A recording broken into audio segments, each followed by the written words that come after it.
Ladies and gentlemen, welcome. It should have been gentlemen alone because this segment is called the Men's Pavilion.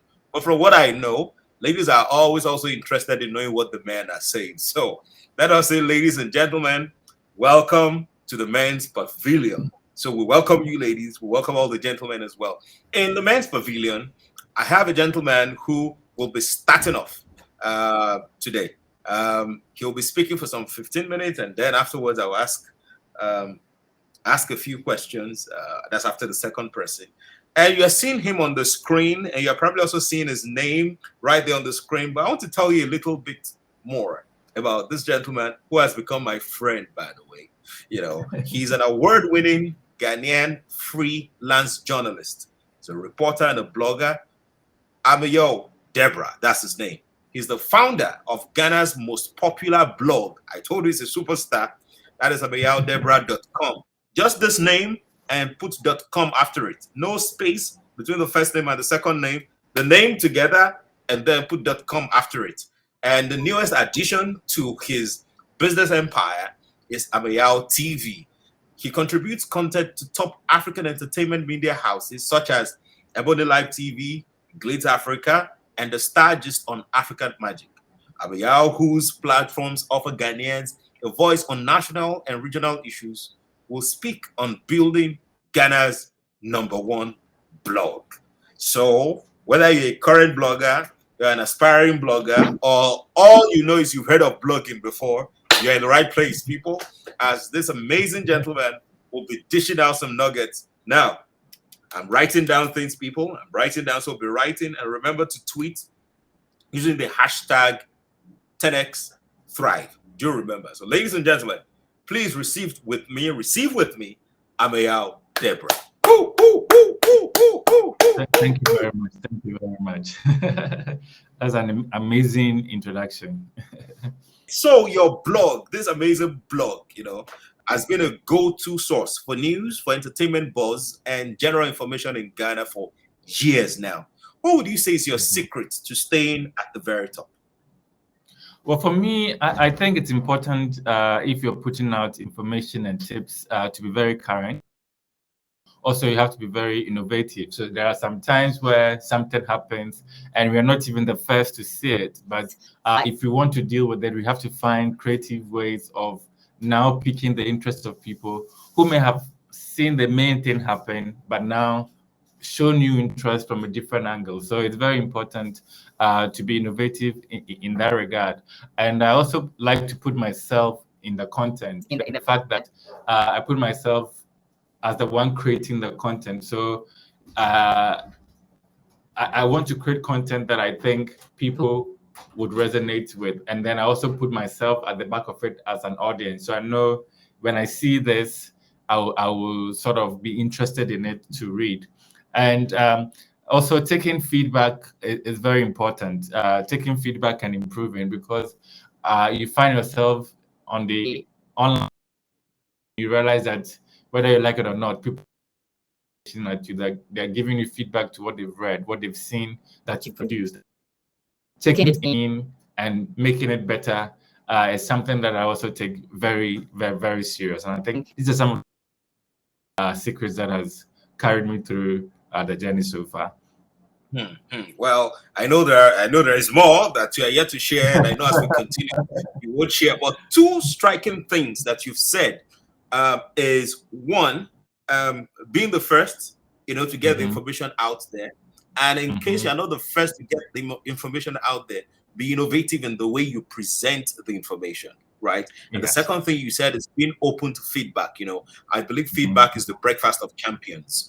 And being open to feedback, receiving it, being also innovative in the way that you use it. And those are two powerful things, right there. So bloggers, aspiring bloggers, or those who have only heard of blogging before, you can apply this solid principles that we've just heard right now. So can you walk me through your journey? I would like to know. Now you're the $1 billion Ghana city guy, now. But I'd like you to walk me through your journey. What was this thing like, when you started, even before you started, who was who was Ameyaw? Who is he now? How was it in Mhm. the beginning days? Rough, easy, smooth. I mean, talk to us about it. Sure. I mean, the good thing is when I started, there wasn't so much of what I'm doing or I was doing around. Before then, we had some powerful online news portals, and they were more strong in terms of covering the general news and letting people know what's happening. So when I got in, and I started more with entertainment because I was Okay. and I was doing it in a style that was not. I think I wanted to do it from the point of celebrity reporting. So bring the stars out, what they're doing, put them out there. So it was quite new. And on top of it, when I launched my Ameyaw it was in my name, and so people were not just reading, but they were forming relationships with the person behind it. And social media, of course, was also growing, and so apart from reading from the website, they could connect with me on social media. So it became not just some website that was randomly put in, but it became more like a personality they could relate to and believe. And so I think that really me along the way. Fortunately for me, when I was in the university, I won an award for best publishing student, and that was now hold on, sponsored by. hold on. Yeah, you can't rush this thing, especially that part. I want you to, if you have a glass of water around you, I want you to take a sip. If you don't, I want you to calm down and talk about a word as a student. Yeah. Right? Yes. Like we say around here, no be today. No be today. So yeah, you need to I know, right? I was in the Kwame Nkrumah University of Science and Technology, where I studied BA Publishing Studies. And at the end of a year, there was an award, and I won the best publishing student. And that was sponsored by Ovation Magazine. And so as part of the prize package, so as part of the prize package, they offered to allow me to do my national service, which I believe is what you call Youth Corps in Nigeria. So after the university, I took it up and I started working with them. So that was when I started writing to be published and all of that. And then during that period, I also found myself, because I'm somebody who is always on the internet, getting information, putting things out there, contributing to a lot of Pan-African publications in the UK and US, up until the point where I joined a project in Netherlands called Voices of Africa.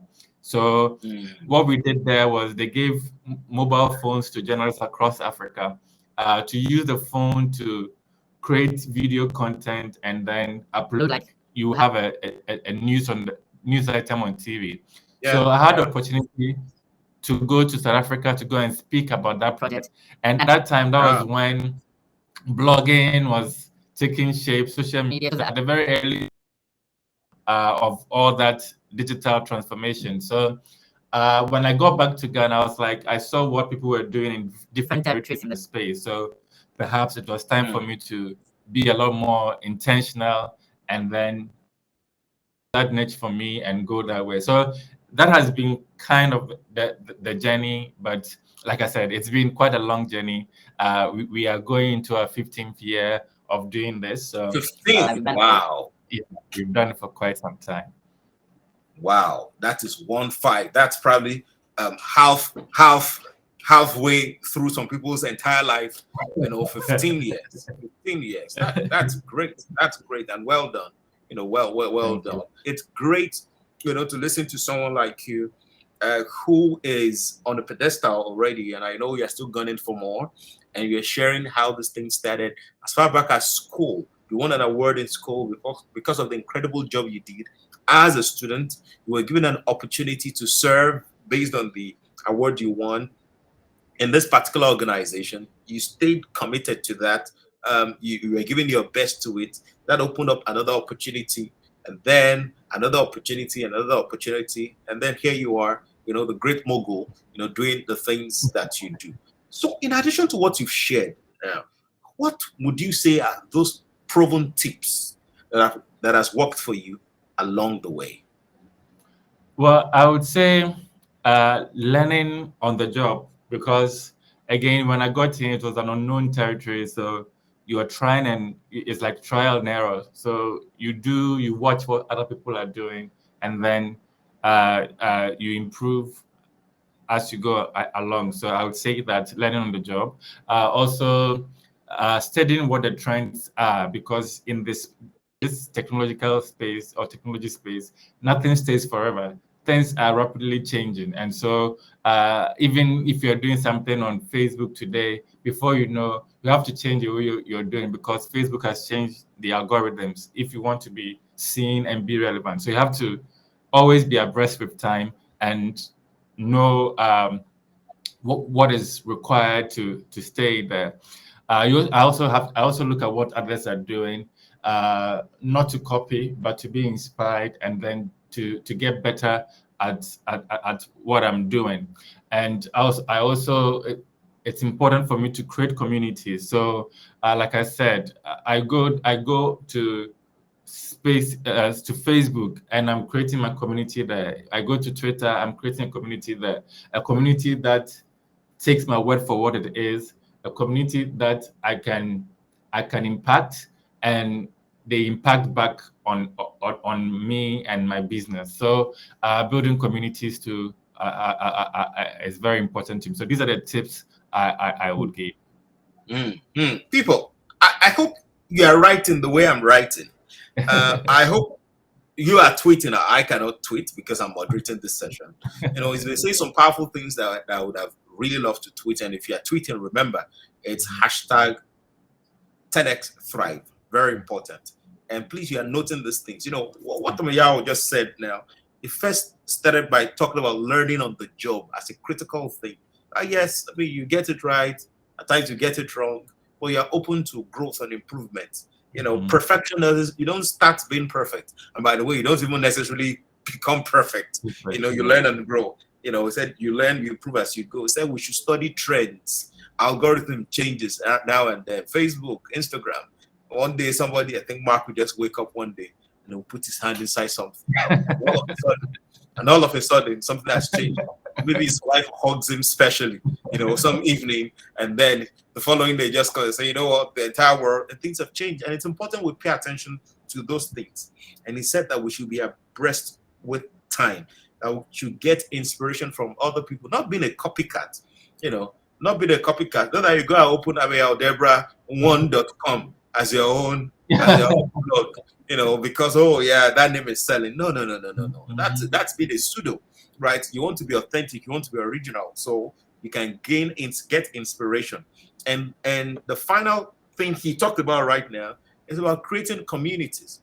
He said he would go on Facebook, create his community there, go on Twitter, create his community there, go on Instagram, create his community there, creating communities and building trustworthy relationship where people can take his word for it. So people, I thought it's important I say this again, repeat what I said in my own words, my own understanding, because you and I were on the same level.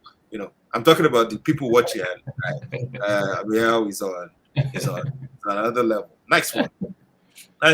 You know that there's something with success, right? A lot of times when people become successful, they become complacent. The peak. I mean, one of my mentors would say that some people fail not because they aimed and they miss it. They fail because they aimed and they hit, which is they become successful. So they become complacent. So especially when it seemed like there's no competition for me. I'm the king of blocking. I'm the king of whatever other craft. How do you constantly stay motivated and disciplined? To push yourself. I mean, I know that you're not complacent. I know that you keep pushing yourself.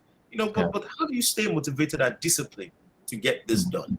Well, I think it's very important never to get complacent, and it's important to be level-headed. And anytime you feel you have accomplished something, branch to something new, challenge yourself again, and then maybe you wouldn't be forced to sort of always be celebrating the laurels of what you've achieved. So sometimes there's competition out there, but you also have to challenge yourself, create your own competition, come up with something new, and challenge yourself so that, yes, you've started something, everybody knows you are doing good, and now there's even competition. And person, that's what I do.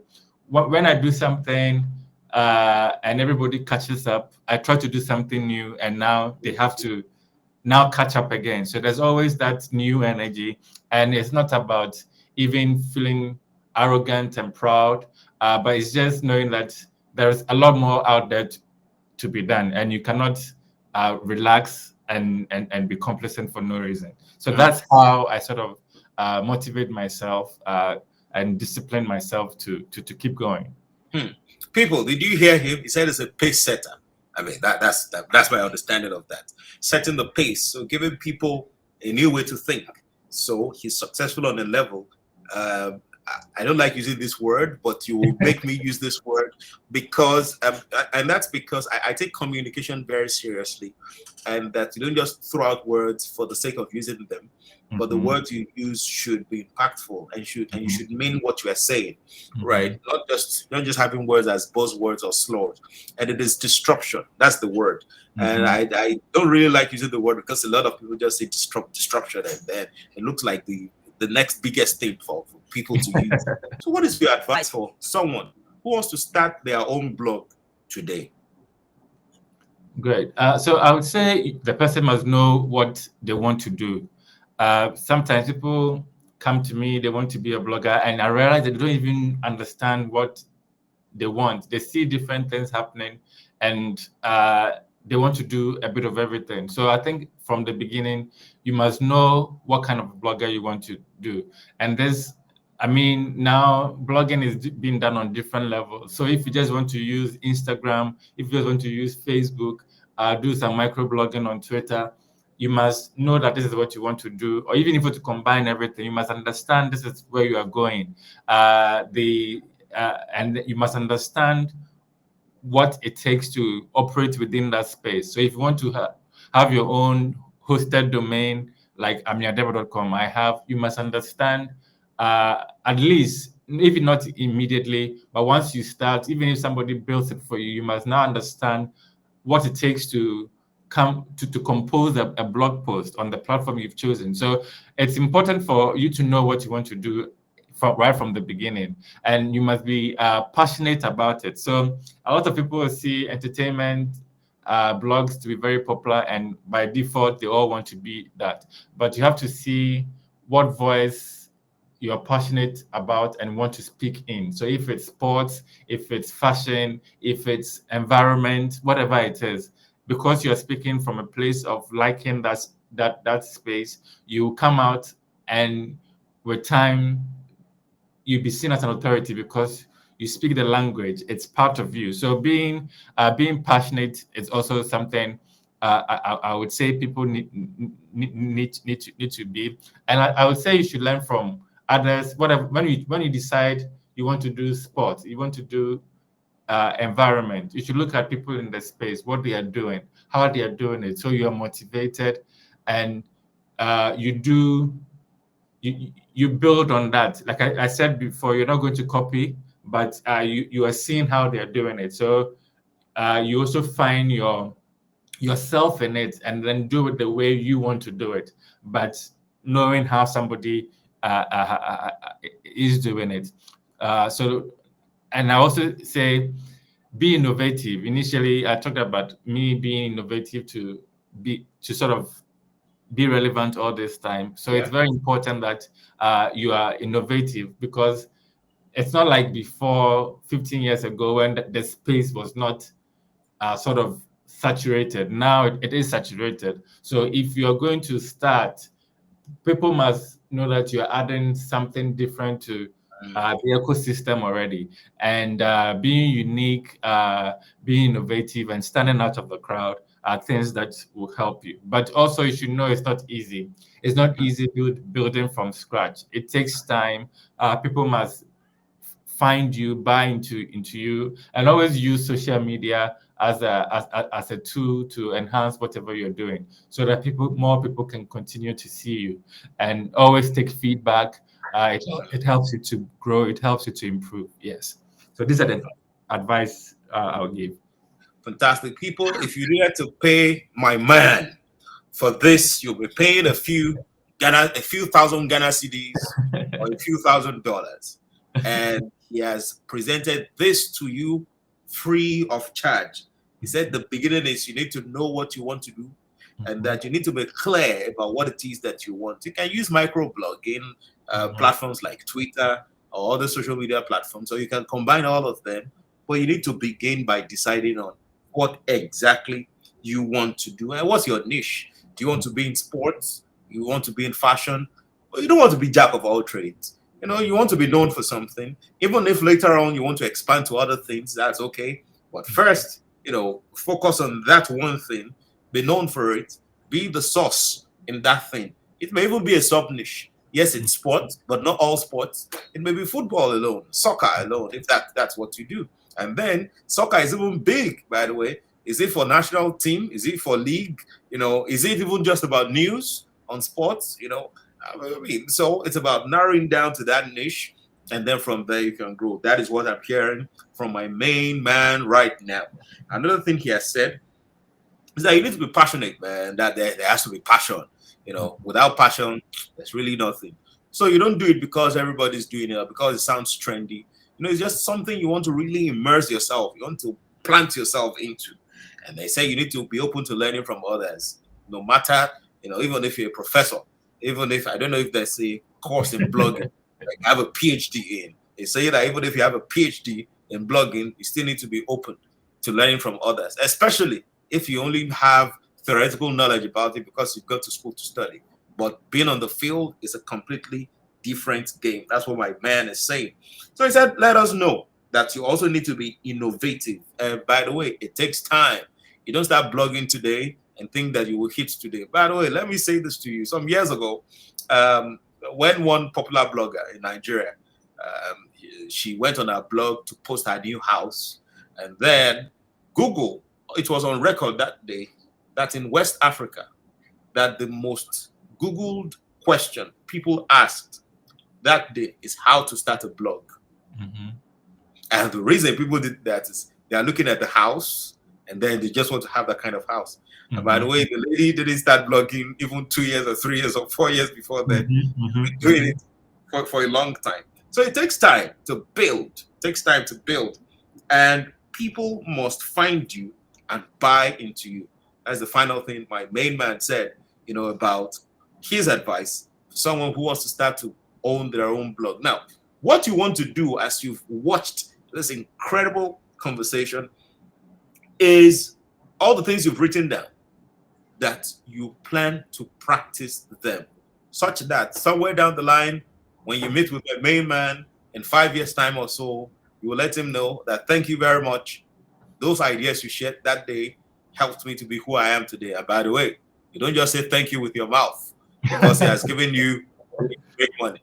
Then when you are saying a thank you, I don't know what his preference is. My own preference is the currency with the surname, which is pounds sterling. What I mean, my brother, you know. Yeah, so you come with it and say that thank you very much for the ideas you shared. And that is what the 10X Thrive is all about. Bringing you content, real content, great content to help you to advance your business, to advance your career, to advance your relationships, to become a better person so that your result can be 10 times X, whatever it is that you, whatever level of success that you have earned before.